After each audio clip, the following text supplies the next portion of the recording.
Good evening. Good evening. How are we doing out there? Welcome to Living Light Dark to Dawn Rock Solid, the place where you come to expand your thinking and elevate your way of being. My name is Dawn Shale, certified life coach and soul healer, coming here to inspire, motivate, elevate, and all of those good things. So, how are you doing? I hope you're doing well. Happy Thursday. Happy Thursday night. 6:32 p.m. Eastern Standard Time, coming to you from Hunterdon County, New Jersey, as always. Still got that radio voice going, but that's okay. Hey, Kathy, how are you? Glad that you're here, sweetheart. Still getting over the sound effects. Yes, so welcome to my channel. Do please subscribe. Subscribe somewhere here. Do subscribe. Spread the word. This is going to be a good one tonight. It is November 2nd. Welcome to November 2nd. We had our first frost here. The impatiens flower was thriving right up to yesterday. I was so surprised how it was just incredibly like, is this plant still alive? So we had our first frost last night, and I got up this morning and I looked out, and there it was droopy. And then there are two banana plants that were planted late spring for the summer. They were like, say maybe they grew to be like banana trees, just amazing. And both of them, they were just drooping this morning. It made me so sad to see this. So she's going to try to winterize them, clip them back and winterize them, because they literally, I've never seen banana plants. If you know what they are, it's a plant with they look like palm trees, but it's called a banana plant. Amazing plant. And so she's going to try to save it, winterize it, and keep it going for next year. So that all being said, topic tonight is friends with benefits. And it's not what you think. It's not what it sounds like. Some of that's involved, but that's not really what it all is. But, it's an enticing topic to get people to listen, right? So there's that. It's going to be good. Hey, you guys. So, hey, Carrie. Hey, Carrie. Hi, David. David Crawford, welcome. Glad you're here. Hey, Mr. Dave. Scooter Bean. How you guys doing? So the topic is friends with benefits tonight, but a couple of quick announcements. Just want to give a couple of shout outs to Ms. Bet in freezing cold Wisconsin, and Margie Pargy, my Jersey gal pal here. And we got to get together soon and have some coffee or something. Maybe I'm wondering, maybe this weekend. So, I just want to say, I keep it real here. I go with the flow. I'm very casual. I talk about intense things. I talk about serious topics. I talk about things surrounding, spirituality. It's not a religious show. It's not even a spiritual show, but it does include spirituality, because we're all hearts and souls and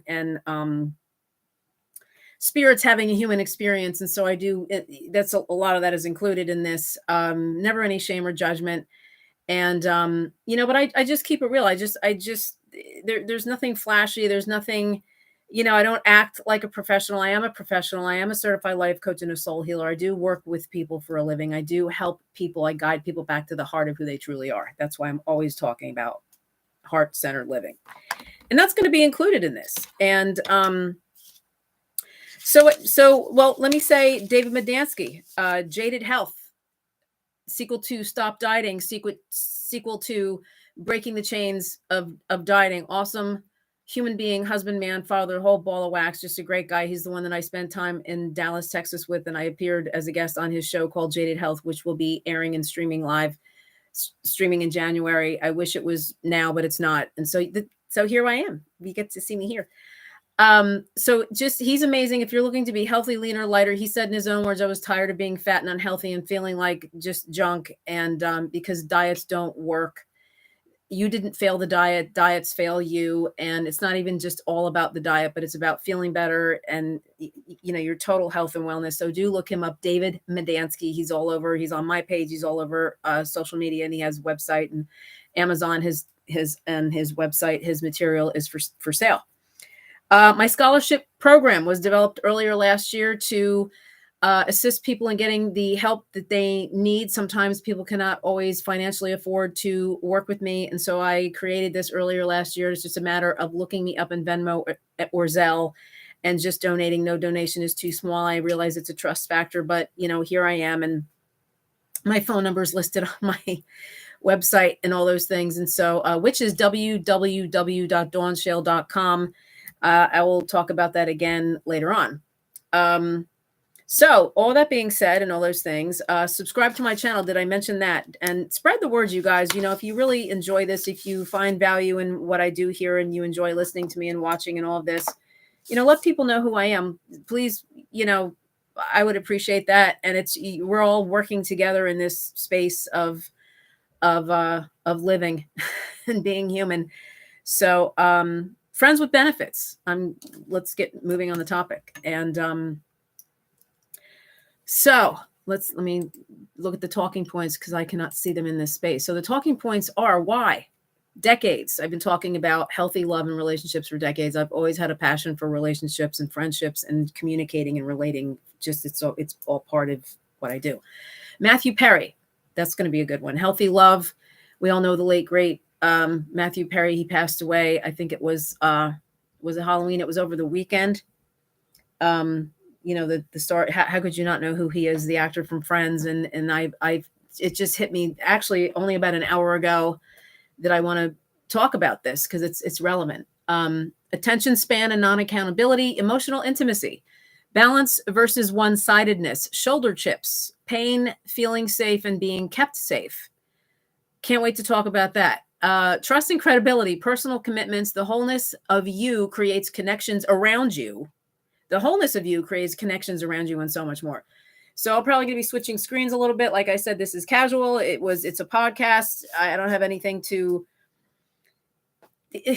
prove or flash or whatever. I just go with the flow, and it's mostly who I am, my energy, and what I'm saying, and what you're hearing and what you're resonating with. It counts the most. That's what means the most. And that's what I'm about here. So let's get going. So decades. So for decades, just a real quick thing. I've been talking about relationships and relating for decades, and it's just part of also guiding people back to the heart of who they truly are, because life is people, and in every way, life is people. And I understand the balance between. I've been very spiritually wired. My spiritual journey was started in the church. Although I don't.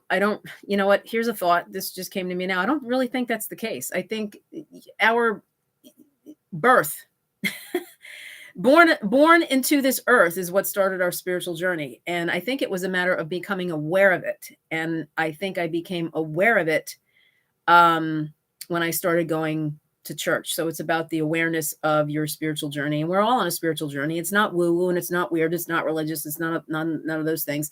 And I have to make these statements because all the guys here in the live studio right now that are here, they know this.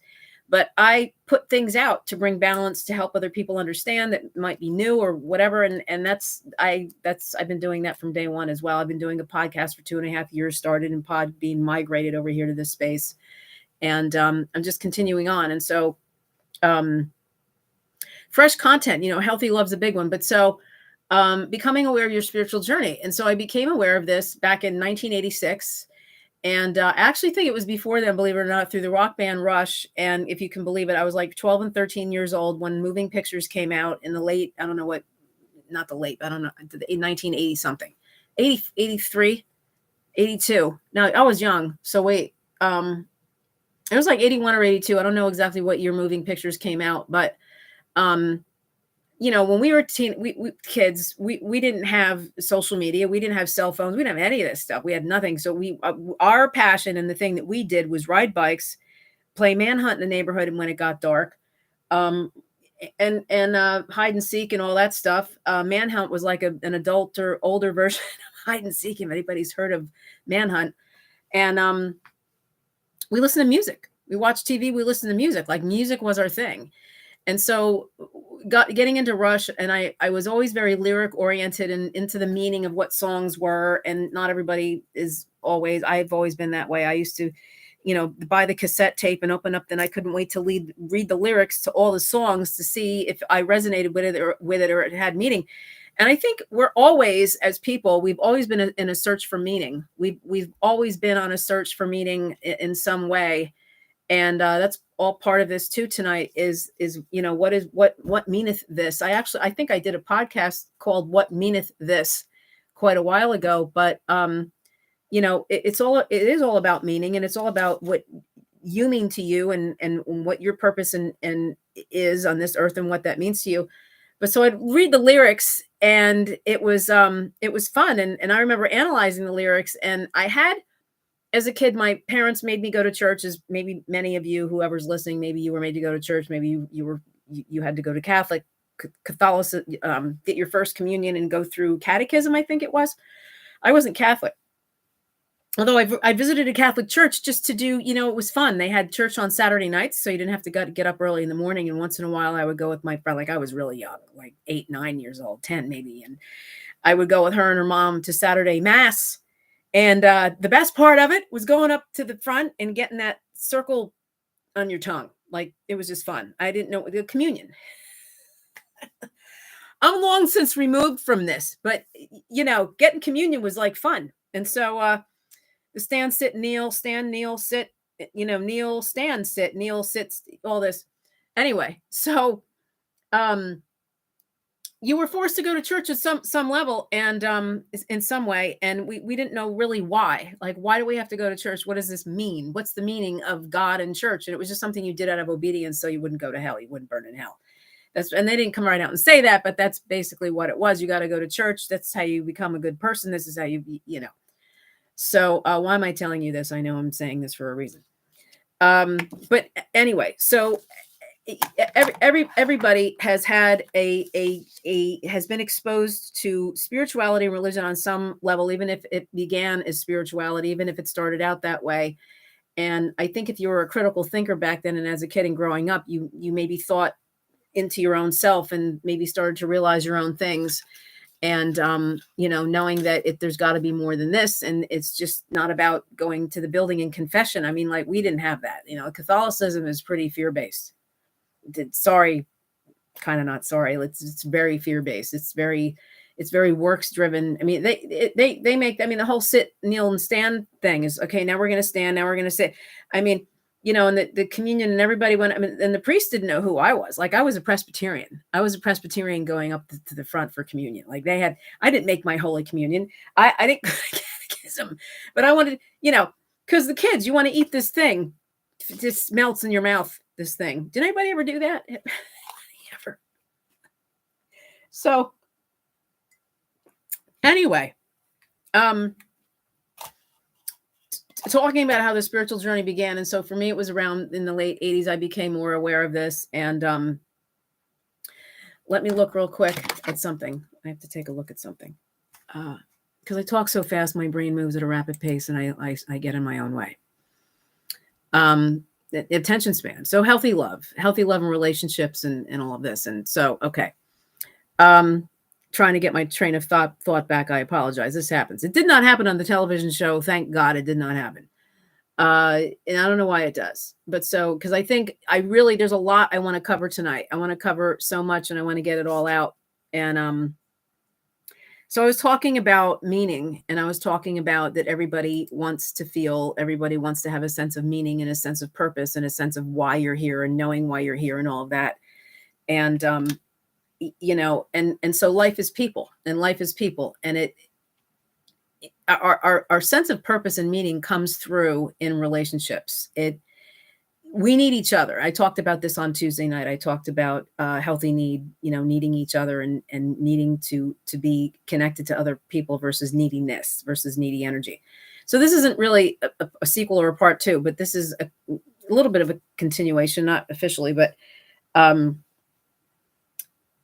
who we are shows up in relationships, and what we mean to ourselves and the relationship that we have with ourselves shows up in relationships. And it's kind of a hot topic right now. It's always a hot topic, dating and mating and relating. And that's always, and somebody, I don't know where I got that from, dating, man. It's just something I just said. But when it comes to this, because people they either want to be closer with their current spouse, or they want to meet a new spouse, or they want a boyfriend and a girlfriend, or they want, and so friends with benefits doesn't really mean, that's not what the title, the reason for my title for this is because I want to talk about the benefit of being a friend to yourself first, and how you can be a benefit to other people and have productive and growth oriented, nurturing, meaningful relationships beyond just the superficial. That's what I was starting to say. It always comes back. So the spiritual part with the church and the Catholicism, the reason why I mention that is because I'm totally aware that everybody's in different phases and spaces of consciousness and their spirituality. And, between religion, the people that are deconstructing from this or detoxing from the detoxing from it, the spiritualism, the ascension syndrome, as I call it, or the ascension obsession, and the galactic stuff, everybody seems to fall into one of these, I don't want to say categories, but everybody's in different places. I think ultimately when you get to a place where you no longer need to define what you believe so dogmatically, and you're just in a space of being and you've experienced it all, and you sort of like, okay, I went to church, been there, done that. I've had this spiritual experience. I've been to healing circles. I've been to meditation, singing bowl circles. I've been to yoga. I've been to, I've had lucid experiences where I feel I've left my body. And when we dream, and I believe that we do that. I believe that in astral travel, I do believe in this. I've experienced this. I don't want to freak anybody out. I started talking about this kind of thing in Podbean.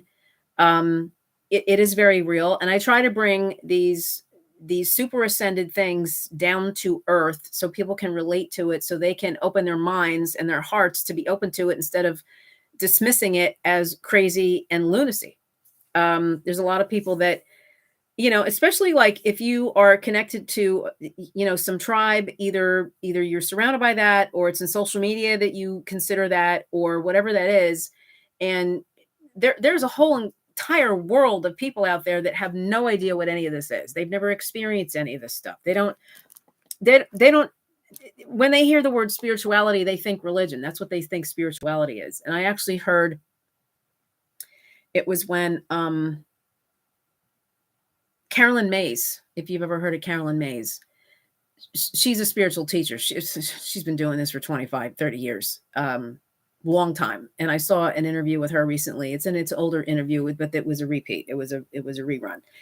And I listened to it and I taped it because I wanted to see what Carolyn Mays had to say. And so she was talking about the soul. And the one show that she did back in, oh gosh, it had to be the early 90s, the early mid 90s at best. There was someone in the audience where the host of the show stopped the show for a minute to say, I'm getting a sense that, the audience, and she was interviewing Carolyn Mays, and she said, I'm getting a sense that people in the audience don't know what we're talking about. And so she stopped taping and she said, do you guys, and everybody, a lot of people stood up and raised their hands. She said, no, we don't know what you're talking about. Like, what does this spirituality mean? What do you mean by talking about the soul? And so this one woman said she interprets spirituality as religion. And there are tons of people out there that think this. Still, 2023, it doesn't matter. And our job as people that tend to or be a little more educated or in this space, light workers, the highly sensitive, the seers, the seekers, the mystics, the cosmic, whatever, it's our place to enlighten these people in a way that helps them understand, not judge them, not put them down, not, be like one of these guys going to wake up and get their act together. That's not how it works. People don't wake up by telling people to wake up or being annoyed and frustrated. It doesn't happen that way. And so part of my purpose is in guiding people back to the heart of who they are. It's also helping them heal and clear debris and material and wounds, trauma, or hurts that have obstructed them being able to do this. When they feel that they want to be more heart-based, they want richer relationships, they want, more love, peace, and joy in their life, and they feel that something is hindering them, and it has never anything to do with the outside, even though you might have a crummy marriage, a crummy relationship, a crummy job, or maybe you're just not happy with, your circle of friends or something like this, or you wish this was better and that was better. It all has to do with the inner life, because the relationship and friendship with yourself is going to benefit you on the outside. And so it's always inward. The work is always inside. So thinking about all of this, and how, the relationship space and the desire for partners and the desire for things is, and I'm seeing it come through the news feeds in both, everywhere. And it's always something, because I think the cry of everybody's heart, first and foremost, is love. It really is. Everybody wants to feel love. They want to be loved. They want to love. And it's always about love. And so, there's a lot of been, the phrase self-love has been discussed for a very long time now. There's a lot of books out there on this. That phrase self-love, I don't even think it's 10 years old, self-love. And it came through the motivation, the therapist, the counselor, the coach space. That's a lot of these phrases have come through that space, or it's come through the spiritual awareness, the awakening space, and they all kind of work together, because each of those roles on one level is helping to raise awareness and raise the vibration, whether they're blatantly saying that or not. If you're a therapist, if you're a counselor, just the fact you're trying to help people become aware of things, that is a spiritual work in and of itself, even though there's no fantastic spiritual terminology surrounding it. And I think a lot of this stuff has been terminology based. It's just been, the mental concept. People have a mental concept of this, but yet there's a disconnect from the mental understanding versus really embodying it and living it out naturally, and it really being a part of your reality, behind the scenes in your real life. So I'm thinking about all of this and preparing for this episode. People want love. They want to feel love. They want to be connected in love. And so here's the thing with this. I always shoot from the heart here. If you think that finding a partner or a spouse or a soulmate or a twin flame, I really am not fond of the twin flame thing. I'm just not. I think we are passionate and on fire within ourselves in life. And I think the measure of passion and, that you have for your own life is what you're going to connect with another person. There's a whole teaching and there's books written surrounding twin flames. And some of you may not agree, and not just you guys in the live studio, but anywhere might not agree. And I just think that the whole twin flame thing is about two people fighting to the death and, arguing and working out the dysfunction with each other. And that's part of what I wanted to talk about here is friends with benefits, because that's not a benefit. That's not a benefit in a relationship. I'm going to get to that in a minute. What a healthy connection is, and it's growth oriented, because there's a difference between healing and growth. They're two different things. When you need healing, that is something that should be done. I'm using the word should be done in and of your own life, within your own self. You don't go to other people for healing.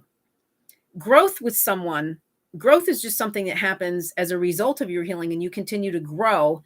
Growth, whether it's a friendship, whether it's a marriage or a relationship or a partnership, whatever it is, growth is always involved no matter what, because we're people. We're all different people. We all have different passions and missions and purpose. And so in one way or another, there's going to be either a disagreement or a difference of opinion or a difference of a different way of looking at life. And it's how you handle those differences. How do you handle those differences? How do you handle those disagreements? How do you handle those incidentals that pop up? And therein, the answer is in the growth and how you handle this.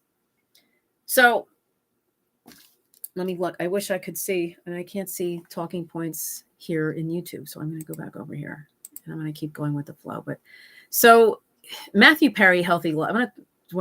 Attention span and non-accountability. It's a good one too. And I'm not doing this in any particular order. Let me talk about Matthew Perry for a minute. So sad. And I was actually watching Friends the other night. Was it last night? I don't know. And I don't watch television. But when Friends came on, when it was actually on the air, like a new episode every week back in the mid-90s, I guess, I was so busy in religion, I never even watched the show. I didn't watch Friends until the reruns, I think. I never saw a fresh episode of Friends on television. I didn't have time to watch television. I was working a full-time job and involved in ministry on some level. So I was never home watching television. And I think it was on the night of the midweek service. So I didn't have a chance, and I would go to church on a Sunday morning. Everybody come in and they'd be talking about, did you see Friends? Did you watch Friends? Like, it was a really big deal. People were buying the shirts and the mugs and all this stuff. And Chandler and Monica and Rachel and Ross, and like, what? And Phoebe, what is all of this? I really didn't know what it was. And so I know it sounds really naive, but that's how enmeshed I was in the church. So Matthew Perry, it's no secret, he and this is all going to make sense. And let me see. So 25 minutes. He wrote a book, and he's done a lot of interviews the past couple of years about his addictions and how he was a drug addict and an alcoholic. And you'd never know it by watching his character. He was very good at playing Chandler. He was very good at it. And actors usually are. And so he wrote it, and it's sad. He was younger than me, actually. He was born in 1969. I didn't realize how young these guys were when they first started. And so I saw some interviews with him, and I was interested because he really didn't look well. He didn't age well as a result of his self-loathing and his addictions and his self-sabotage. And he didn't look really, really well. You could see it in his eyes. It was just in his aura, everything about him. And even though he was saying that he was recovered, it really took a toll. All the addiction, all those years took a toll on his life. And it's really very sad. And so I've heard, before he passed, I heard an interview of him. I didn't read his book. I'm probably not going to read his book. But I heard him say, when I die, and he was talking about death a lot before he died. It's almost like his soul knew, or something else was going on. And I don't want to get into that right now. Because I have a good handle. I'm just going to tell you guys here in the live studio and anybody who's listening, but I'm just going to say, I have a good handle on what's going on. I just don't focus on it, and I don't talk about it, but I understand the deep state. I understand Hollywood. I understand what's gone on. I get it. And I had to step away from that for a while because it's draining. It's draining, and it becomes obsessive. And we have to learn how to function in this life with life. We can't avoid everything and tune everything out, which is, I was talking about this a little bit on Tuesday night with music. I'm a huge music buff. And after I learned a lot of things, I was not going to just discard all my music. If we picked apart all of the corruption and all of the bad stuff that's taken place in media, in music, in the entertainment industry, we'd be sitting in a room quiet, just pull the shades and just never come out of your house. We have to learn how to rise above this and appreciate what we've had. Appreciate the talent behind it. I can separate the talent. I can separate that these people did not know better. I can separate that they weren't aware and conscious. I can separate that some of these people were brainwashed and they were forced and coerced into doing what they were doing, what they did. And so I know a lot of people listening to this, what is she talking about? And I know some people know what I'm talking about. And that's the quandary of having a podcast, because you're talking to people that don't know and also do know. So I had to come full circle with all of this, because there was a point where I wanted to just never listen to certain things ever again. And then I had to forgive it. I had to say, you know what? This band was a soundtrack to my life. This for years. And I've seen U2 live several times. And the presence that you cannot deny, the presence that shows up in a U2 concert, you cannot deny it. I received a healing in a U2 concert. That might sound weird. That's my experience. It's my reality. Nobody can deny anybody their own reality. But so when you learn how to transmute, and you really go within yourself, and you mature, and you understand who you are, and you know who you are, you can then approach the outside world and life from an empowered space that is no longer judging and hiding and protecting. You're not like the super protection mode, and you can appreciate what's good and discard the bad, and not allow, the dense negative energies to affect you. Like, that's what being an empowered person is in general. Being an empowered, highly sensitive person, empath, seer, prophetic, mystic, and all those things is, not living in a protection, hibernating hermit mode space all the time, but understanding how to separate it. That being said, so Matthew Perry. So he said in this interview, I want to see the whole thing. I did not see the whole thing. I've only seen it in bits and pieces. But he's two things that he said. The one thing he said is, someone asked him if he watches the episode of Friends. He said, I don't want to watch. He said, because I looked through. When I was heavier and fuller faced, I was an alcoholic. When I was skinny, it was pills. And I don't want to be reminded of this anymore. We would have never known this. And the danger, this is the danger. And I don't know if that's the right word, but I'm just going to use it right now for lack of a better word. Is people binge watching television shows and becoming so obsessed with, I can't wait to see the next episode. And I was like a Beverly Hills 90210 fanatic back in the late 90s. And so much so that I lived in Minnesota with my ex-husband and my best friend here in New Jersey. We would talk every week. When Beverly Hills 90210 was over, we'd get on the phone and talk about what just happened. As if it was real life. Sometimes, and I knew if my phone rang, if something just happened, if my phone rang in the middle of the show, I knew it was her. And did you just see that? I can't believe she's doing it. This is like, we're talking about a show that's been pre-recorded that's acting. And so, I recorded, and it's on a VHS. It's on that I'll never be able to watch ever again, but it doesn't matter now. I'm over long time over this, but I have the series finale on videotape, the 2-hour. David and Donna got married. So, and Dylan came back, and Dylan got back together with Kelly. And anyway, so Carrie knows what I'm talking about. So the thing about Friends, it had such an impact. It was hilarious. And the way it had such an impact, it has impacted the way that a lot of us talk today. That hello came from, that all came from Friends. Like, are you going to work? Yeah. What do you think I'm going to do? Like this was Ross, Chandler. This was all of them. That tone and that whole way of communicating came from that script, came from that show. And a lot of people do it all the time. And so that's not the dangerous part. The dangerous part is becoming, wrapped up into the fantasy world of that. This is reality, that TV isn't mimicking reality, that we in reality are supposed to mimic TV. And that's the dangerous part. So he said, and he also said, this is very important. He said, I don't want to be remembered for Friends. He said, I know that's probably not going to happen. He said, but when I pass, when I die, people are going to, they're going to relate to me through that show, through a very successful show of Friends and Chandler. And he said, I don't want to be remembered that way. I want to be remembered by how I helped people, for how I helped people. That's what he wanted to be remembered for. So what's going viral?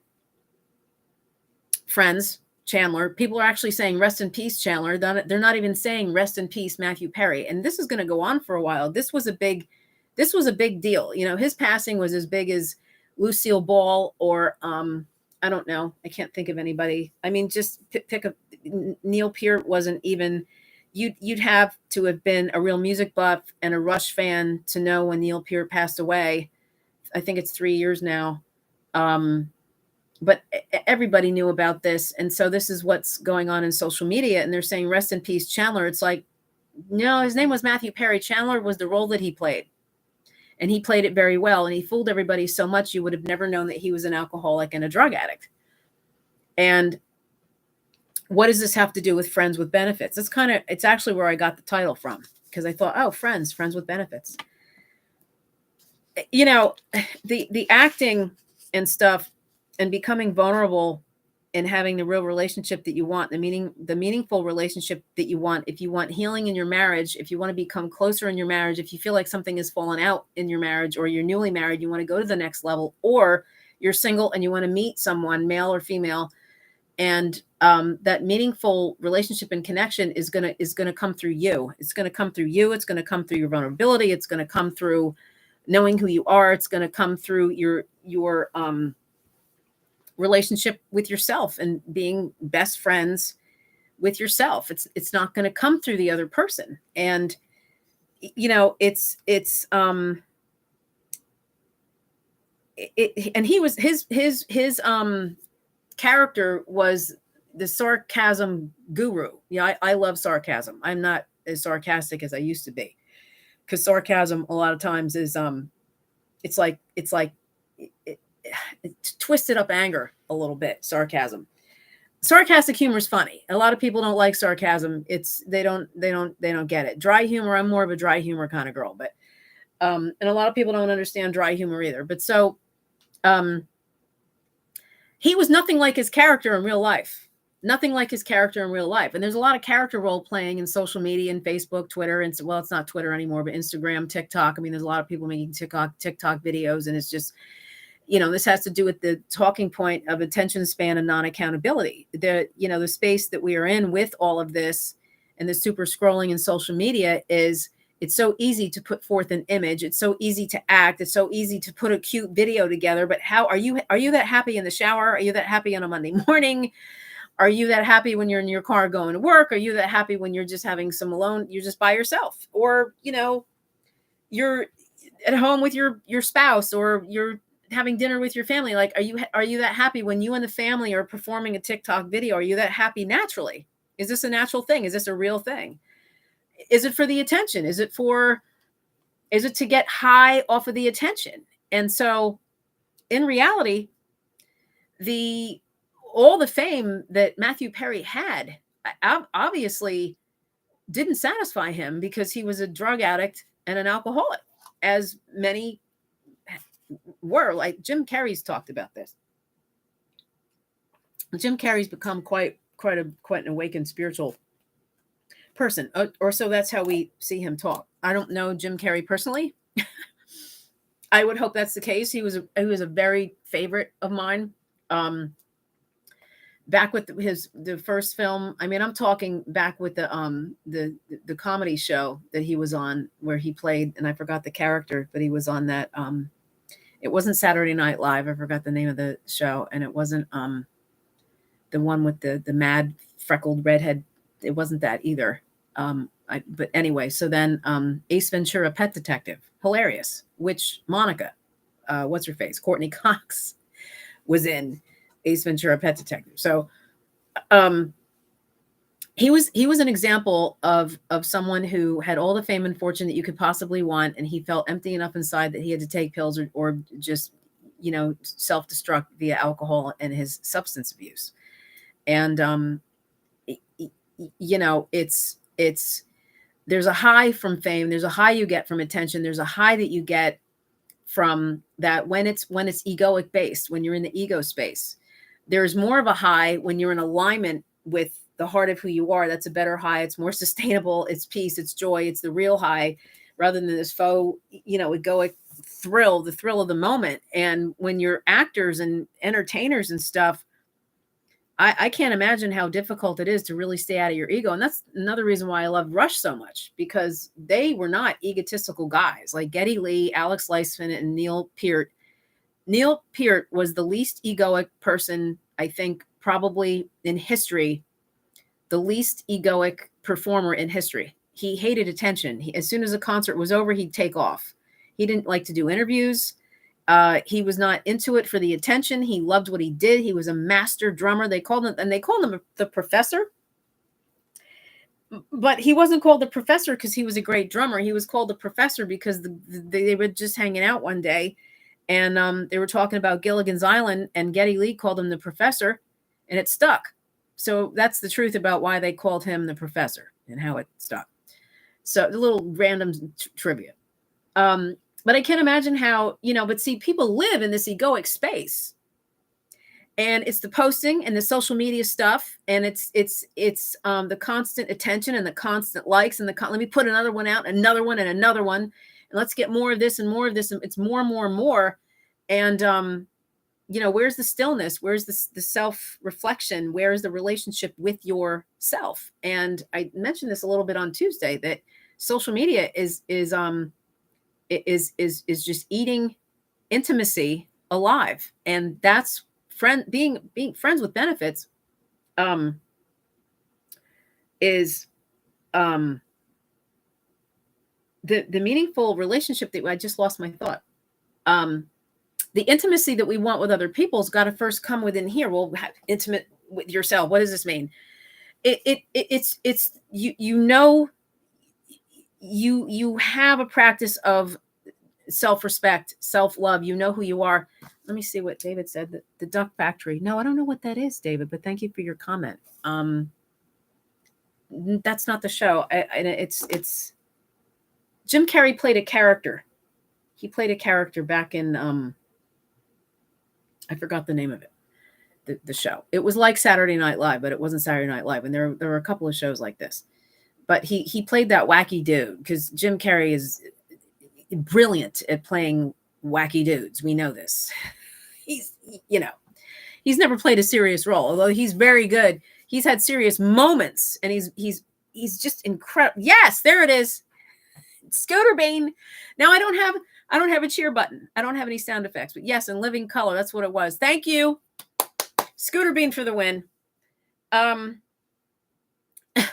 So the intimacy that we want with other people, this social media is like a false intimacy, and people are actually having these online fantasy things going on, and it's giving you a sense. And I understand energy. I understand telepathy. I understand that.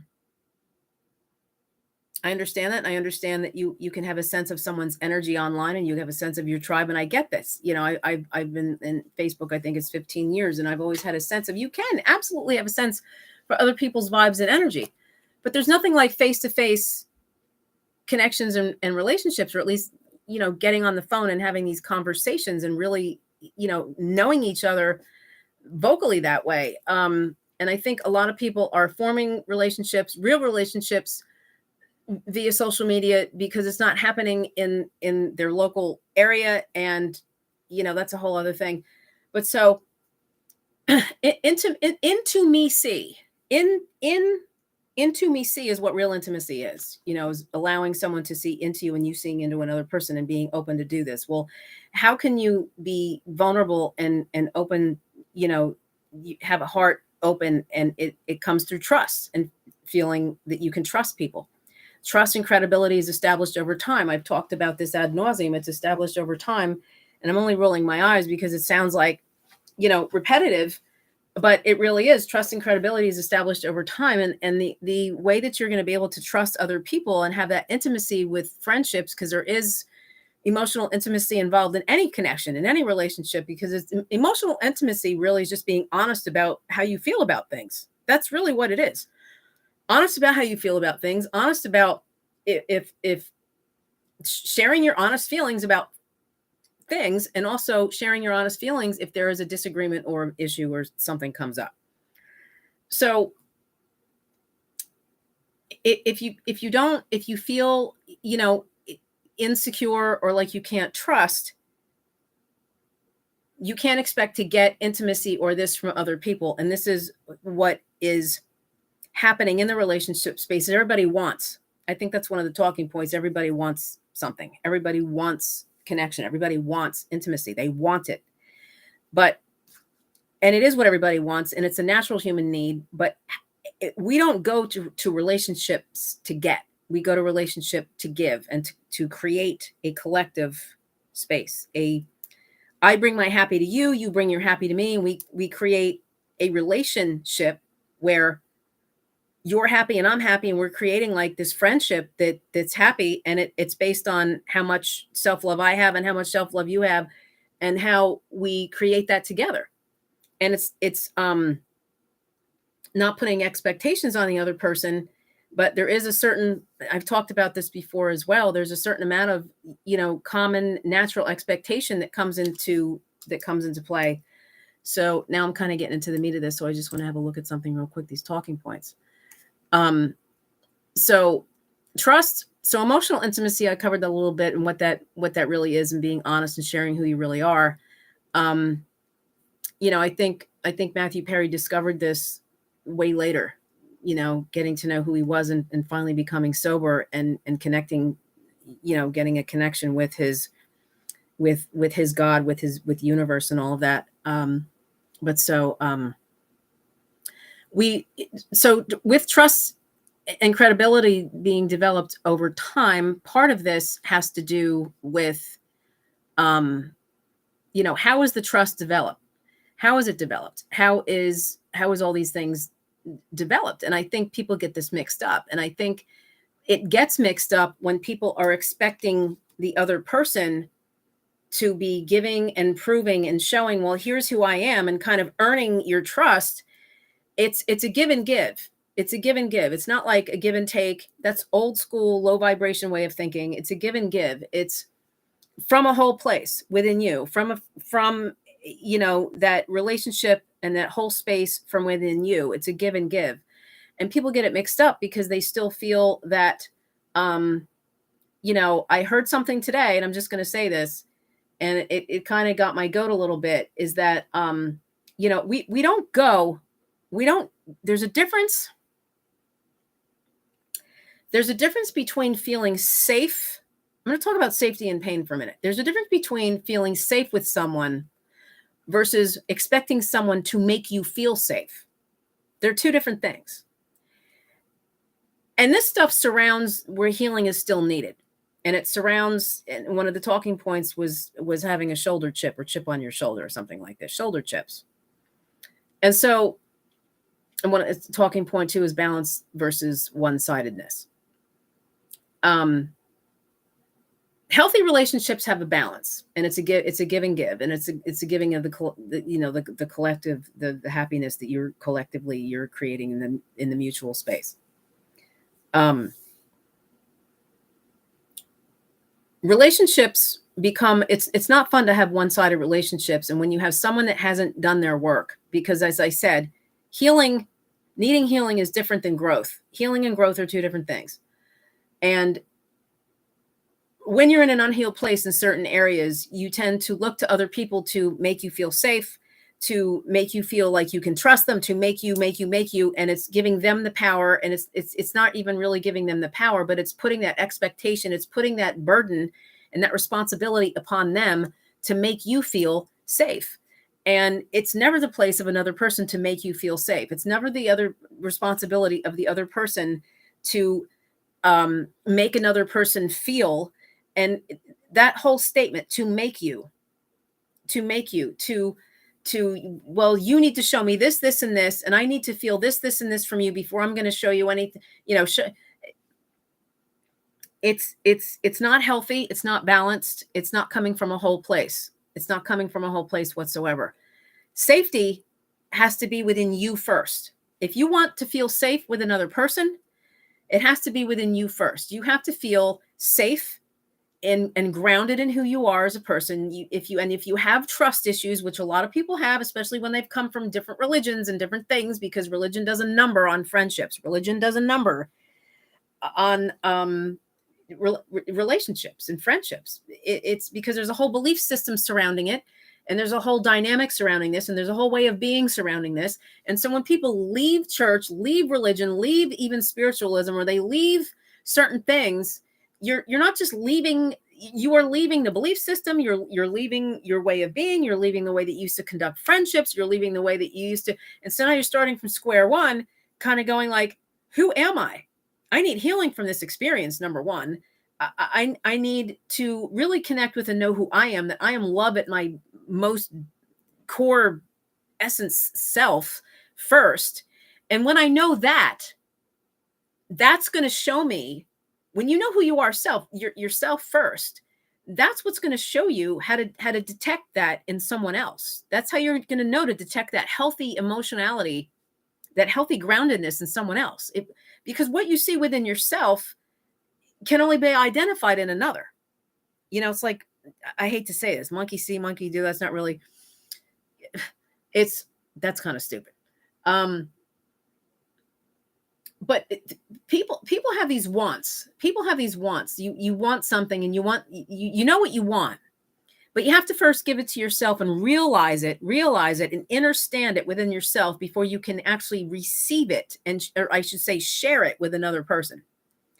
And so this whole thing of, I want to be with someone that makes me feel safe. And, women tend to feel this way. They want to feel safe. But a man who knows who he is and is grounded within himself, and a woman who knows who she is, they're going to naturally flow in their respective roles as divine masculine and divine feminine. It's going to be a natural flow. It's going to be a natural thing that happens because he's going to be naturally flowing from his energy. She's going to be naturally flowing from hers. And that eliminates expectation. That eliminates the expectation because you're naturally flowing out of that space. The same thing goes for friendships. And I think it eliminates the need for agreement. It eliminates the need for the same belief system. And it eliminates the need for resonance all the time. It eliminates cliques. That's like the lowest form. Cliques are just, all cliques are is just really, I mean, gathering around the water cooler or the bar to just feel the same way about things. It's really not growth. There's no growth in a clique. There's no growth in this group thing. There's no growth because you're sticking together because you believe and resonate in the same thing. And so it's almost like an organization outside of any official organization. It's like a self-made organization of, well, we're, us four and no more, this clique or whatever.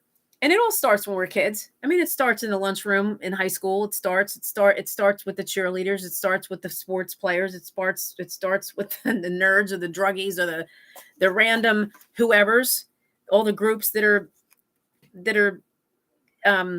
created back when we're kids. So we are largely, a society as a whole, largely detoxing and detaching from a codependent system and a conditioned society in general. And I've talked about that a lot. And so you want this intimacy.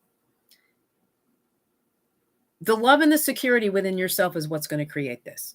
And if and there's a place, and there's this icky, sticky thing that I don't know how to describe it. And I think I've talked about this a little bit before, that icky, sticky stuff that somebody doesn't get what they want. And they start playing a little, they start acting a little gamey. They start acting selfish. They start acting like a child where I want this. And, and they start throwing it, like these energetic tantrums and these, then the cryptic stuff starts in social media, and then the drama and this. It's like there comes a time in life, in your adult life, where you really have to take your own life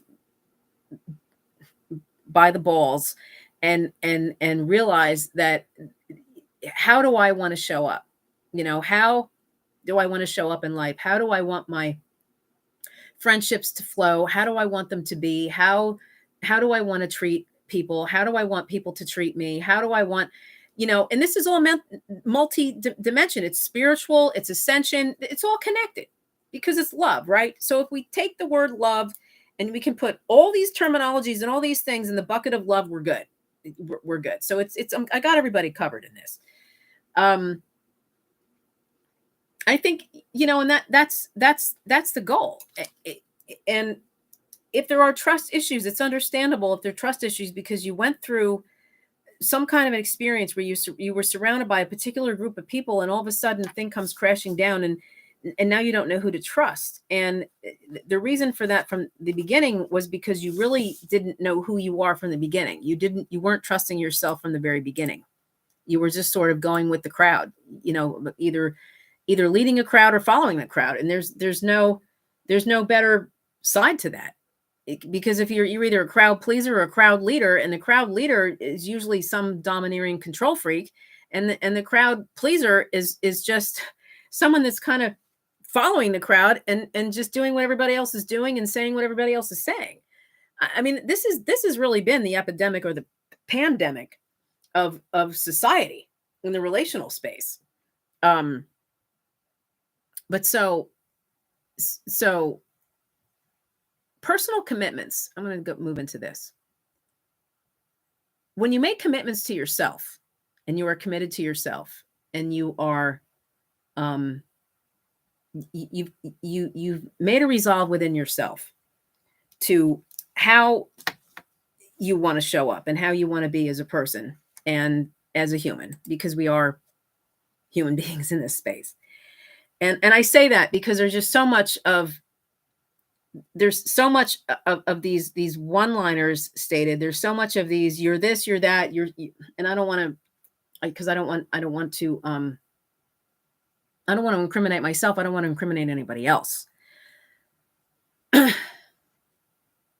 Whether you have had an out-of-body experience, whether or if it's regularly or lucid, astral, it's spiritual, all these different things connected to the earth and all of this, no matter what your understanding is in that, okay, we are still human here. We are still, the people in the live studio are people sitting at home, wherever that is, either watching on a computer, your television, or your phone right now. We're human beings. We're human beings. We are spirits and souls having a human experience. And we've got to bring balance into this. And it's not because I'm a Libra and because I have an axe to grind. We need balance in this. Otherwise, we're not going to make it. We're not going to make it. It's going to be this super galactic ascended group over here with all of these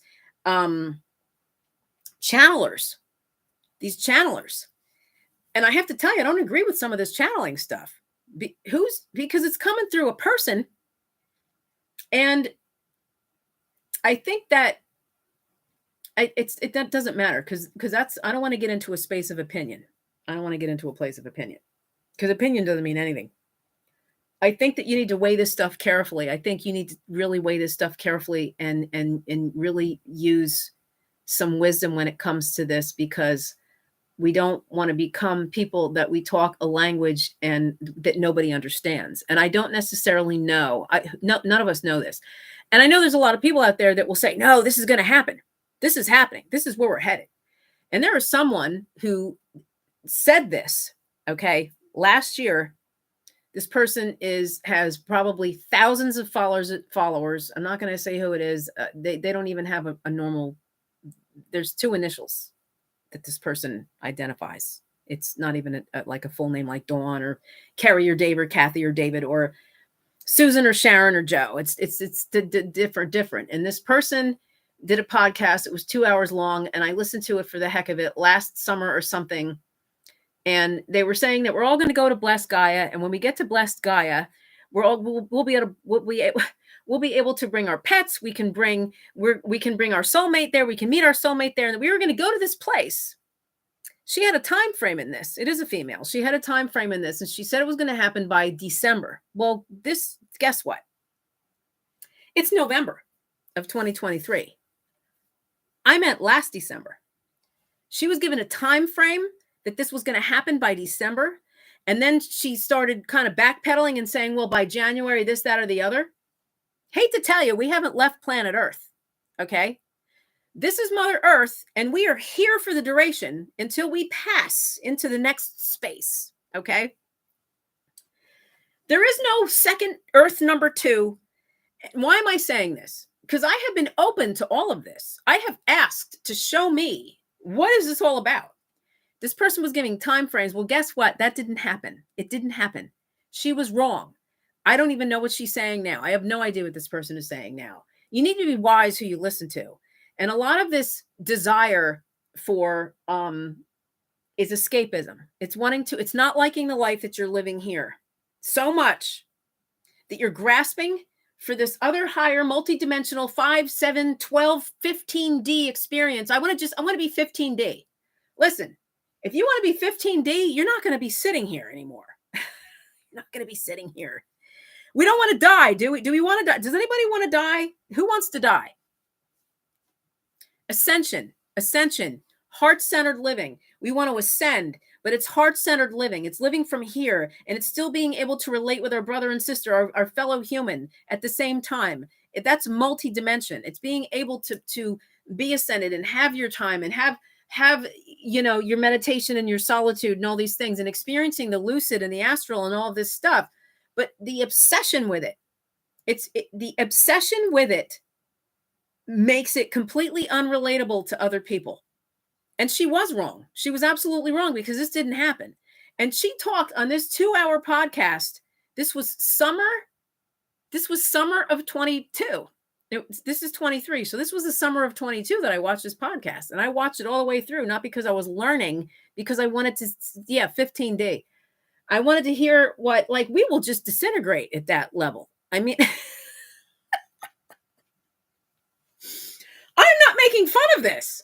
I am stating that some of this is downright flaky shit. That's just the bottom line. And you want to escape that bad. How much do you hate your life? How about heal your life? Heal your life. Get your self into a place where you can be content within here and you can heal some stuff that you won't want to escape. We're not trying to make people escape. We're not trying to escape this place. It's no different than back in the church. Jesus is coming. The rapture's coming. And we're all going to, here's what's just been released. Something Jeremiah. Carrie and Dave will know who this is. I've seen the commercial. And the commercial is for his new book. I don't know if it's David Jeremiah. And he's a preacher. And he just published a book. And the commercial includes people on the street.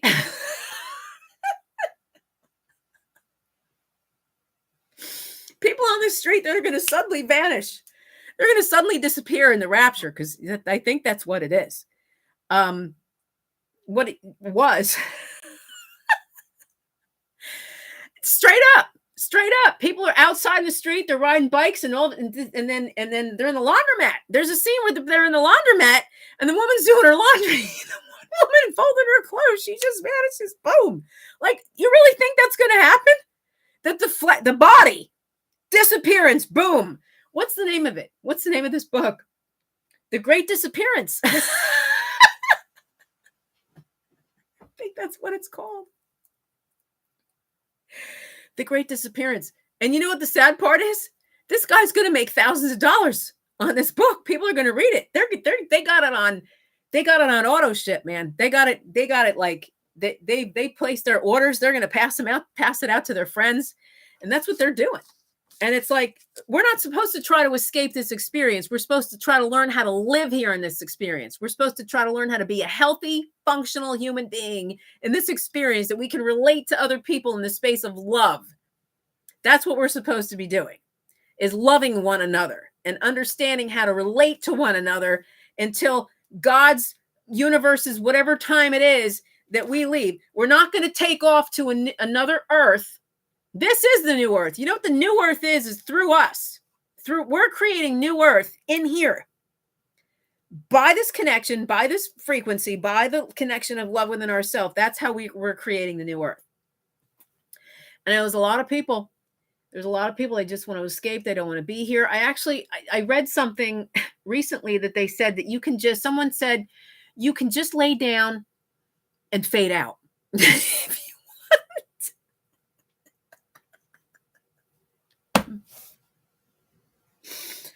Talk about giving up the ghost.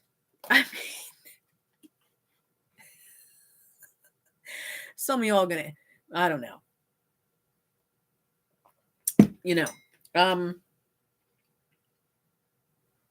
Tina's on board with this, by the way. I'm just telling you. Like, why am I bringing this up? Tina's more balanced than you think that she is. She's going to be a guest here soon.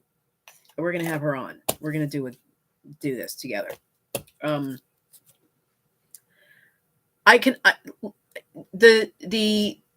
don't want to die. I don't want to leave here yet. I have work to do here. I know what my mission is. I'm not ready to go. I could have died so many different times in so many different places. I've been spared from death. I couldn't die if I wanted to. And sometimes it's felt like I wanted to, because you get tired of stuff. I get tired of things. You get tired of experiencing things. You get weary. But that's called transmuting. That's called, doing the transformational real work. But no, I think that people that really want to live and they don't want to be here, there's a deep rooted fear there. There's a wound there that's just like, here's the thing. When you realize, here's what happens in the beginning of realizing that you are an empath or a deep feeling person, and you just don't seem to relate with what's going on the earth. So you're like, what galaxy, where am I? What galaxy am I in? So let me balance this out, what I just did. And I really am not shaming or judging anything. And I'm not making fun of everybody. I'm laughing. You gotta laugh at this on some level.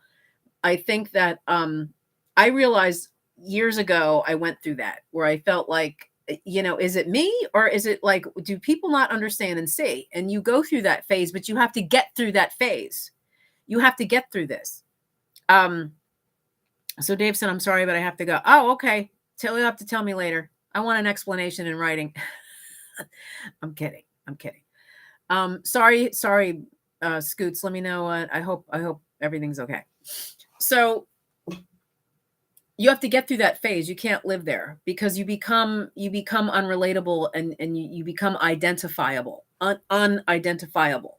And then and if you stay in that place where you feel like you can't relate to anybody, you almost create an isolated way of being that you just can't relate to anybody. And oh, absolutely, Dave. And we're not here to not relate with people. We're not here to be unrelatable. We're not here to hibernate and live in incessant hibernation mode or hermit mode. We're not here to do that.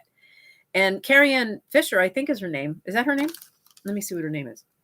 I love this woman. I'm thrilled, and we've been interacting. Carrie Ann Fields. Thrilled that I found her. She's an Aussie. She lives in Australia. I've been to Australia 3 times. She's an amazing, down-to-earth, ascended, powerful, understanding the what's happening with the war right now. She just wrote a piece about it about an hour ago. It's really great. She's balanced. She's grounded. She brings all this into balance. She brings all this into a grounded place. And look, if you howl at the moon at night, you ground all night long, and you talk to the trees and whatever it is that you do, but that should be enabling and empowering you to relate to other human beings, to other people. And so I remember that place of feeling like, what is happening, where I just feel like I just don't understand. Why don't people see this? Why don't people understand certain things? And how do I tie this into friends with benefits? Because you're not going to have any friends. You're not going to be able to have successful relationships if you create a world that's unrelatable to other people. If you create a world and a reality that's on the defensive, that's in a fear-based state or a super protective state, to where it's always protect your energy and you got to be careful, and that's fear. I don't care what anybody says. Anybody. That's fear-based. It's fear-based to be constantly having to protect your energy and constantly having to all this. We need to move into it's not even healing, but a more self-aware, connected place, an empowered place to where you don't feel like you need to protect yourself. You are protected. Knowing who you are is protection. Being safe within yourself is being protected.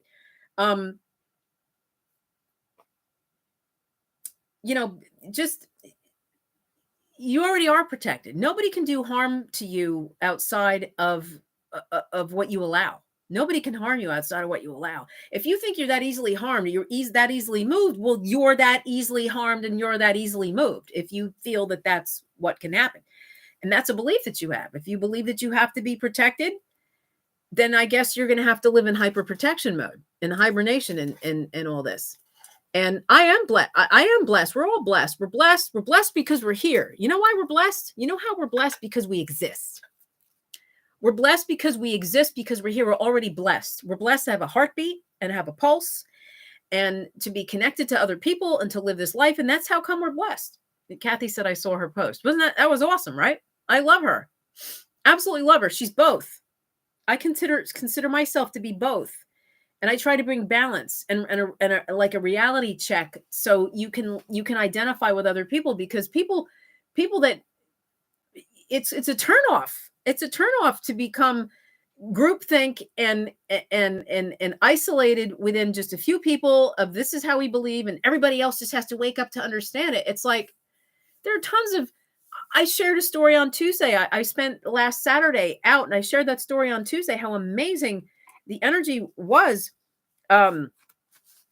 Saturday out in Lambertville and New Hope, Pennsylvania. It was incredible. It was absolutely incredible. And everybody was who they were. And it was just an awesome day.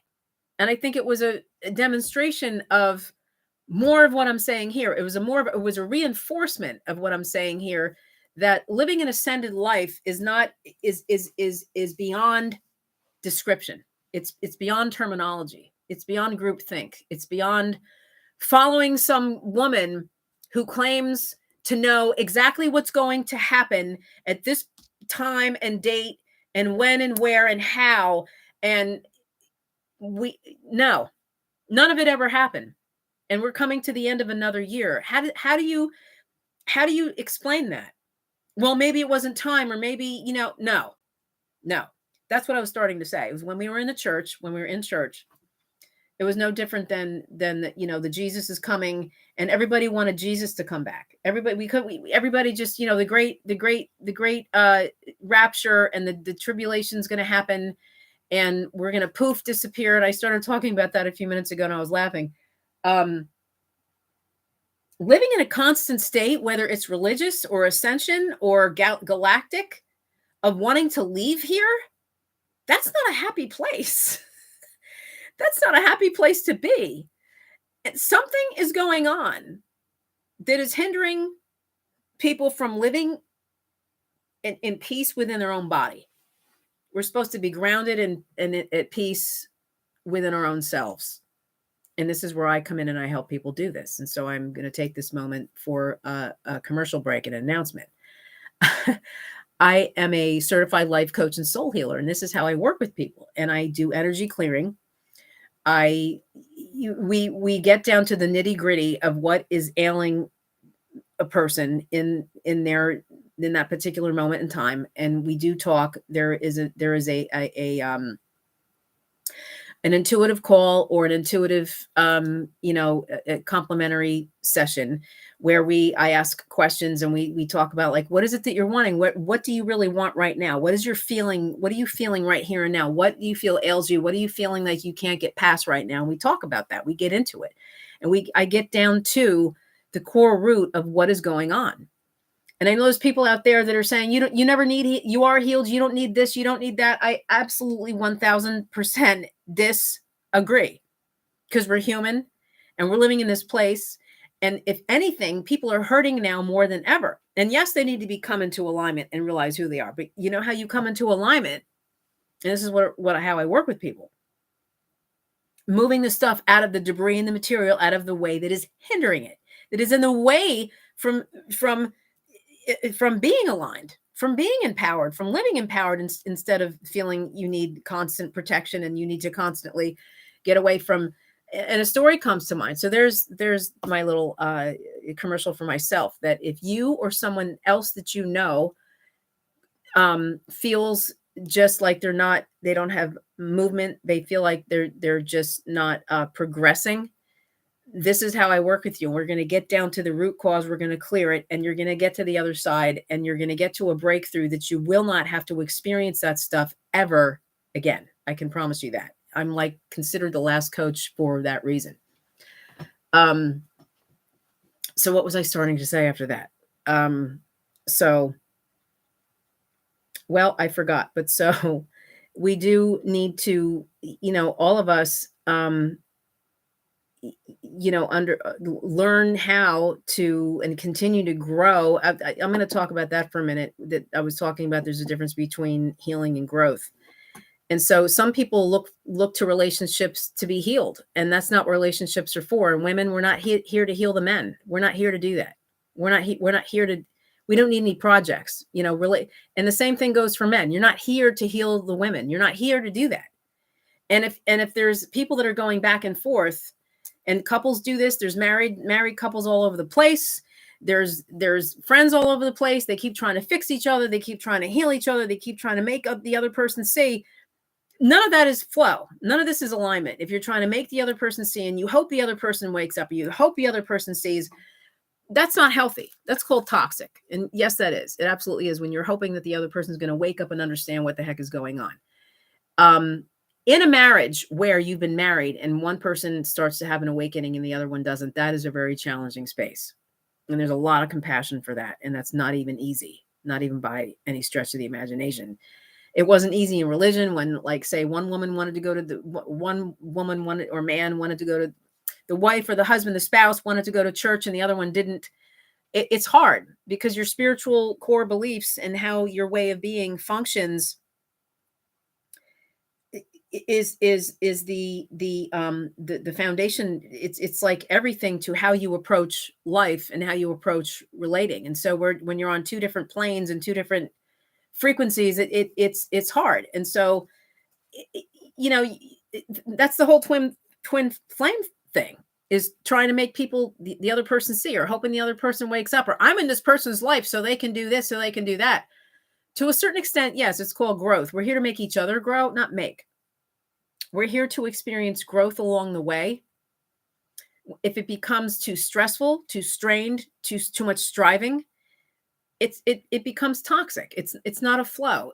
Everybody accrues bumps, incidentals, disagreements, conflict along the way. And if you can work that out and you can get to the breakthrough, breakdown, we experience a breakdown. So if you get to the point where you can move through the breakdown into breakthrough, you've succeeded. You're growing together if you can move past things. But if you keep cycling back, and it's a pattern, married couples do this, emotional roller coaster, toxic relationships do this. It's a cycle, and it kind of goes around in cycles and patterns, and you'll experience this, and there'll be a breakdown, and then there's the separation, and then there's space, and then you come back together, and then you talk, and then it's like, okay, well, I'm sorry, he's sorry, she's sorry, okay, well then, and then it happens again. There hasn't been a breakthrough in the core issue. There's a core issue that has not been broken through, and you're still functioning from a place of that wound, from that old energy, from that old debris and material that you're not really clearing. And you're just playing games with each other, whether it's, the same thing in friendships. The same thing can be happening. It doesn't matter. Just between people, it happens. It's not a healthy place, and never at any time is one person supposed to be dominant over the other or controlling over the other. I had an experience with someone. This person was often trying to act like my mother, and they were trying to mother me, and I'm not in the place in life where I want somebody to mother me. We're not supposed to do that. I don't believe we're supposed to do that. And I think that in sisterhood, in brotherhood, if it's an understanding between the two of you, and you have that sort of connection with someone where, I have a best friend, we have functioned in different roles with each other. One time I said, now I'm going to be your coach. Now I need, and I had her permission to say this because I know her, and she gave me, she's like, give it to me straight, give it to me straight. And I'll give it to you straight if you've permitted me to do that. If we permit each other to do that. But just offering unsolicited advice, I mentioned this on Tuesday, offering to mother someone, or try to think that you need to constantly hold someone in a place where they need healing, or you need to be their healer, or you need to be their counselor.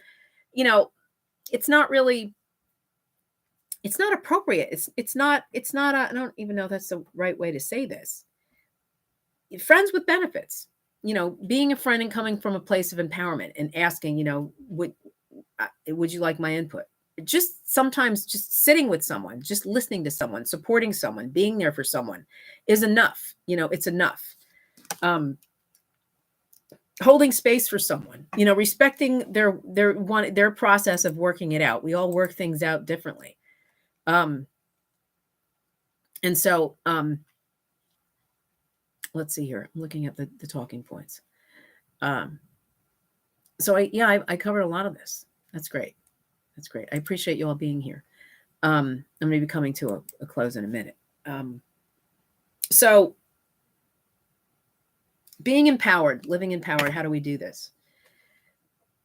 Clearing and removing any old energy, debris, and material that well, how do I even become that aware that I'm doing this? Your friendships and your relationships and or your marriage, or whichever, is going to show you this. It's going to show you this.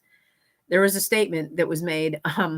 I heard this in church actually years ago, and it's out there somewhere. But if 3 people call you a jackass, it's time to buy a saddle. I heard, and everybody laughed. It was like, ooh, all the religious folks went, ooh, through the, the church. If you're encountering similar things with different people, it's a signpost. It's kind of a message from God, universe, that here's what's happening. What is happening in your relationships all around. If people are kind of giving you the similar message in different ways, that's an indication that something needs to be removed, adjusted, cleared, healed. And there's no shame in this. It's a healing journey, and being open to that, being open to the personal development, being open to the healing journey. is the place of maturity, that you know that you've healed when you welcome and you look forward to the next level and the next upgrade. You don't resist it. You're not throwing tantrums and things, or acting a fool with your spouse, with your friend, with your girlfriend, your boyfriend, whatever it is. It takes concerted effort. It takes concerted effort and a willingness to grow together, And I've had my day of giving the benefit of the doubt that turned into tolerating, that turned into way expired situations with people that did not serve me and bit me in the ass in the end, that I should have let go longer than I did. And I admit that. I mean, I had several relationships with men that I should have left. And I kept hoping that they were going to get it, or they were going to change, or they were going to see it. And this is how I know to help people with this now and guide people into this process now, because I've experienced it. And I talk from personal experience. I don't talk about anything that I haven't already experienced, or I haven't experienced or realized within myself.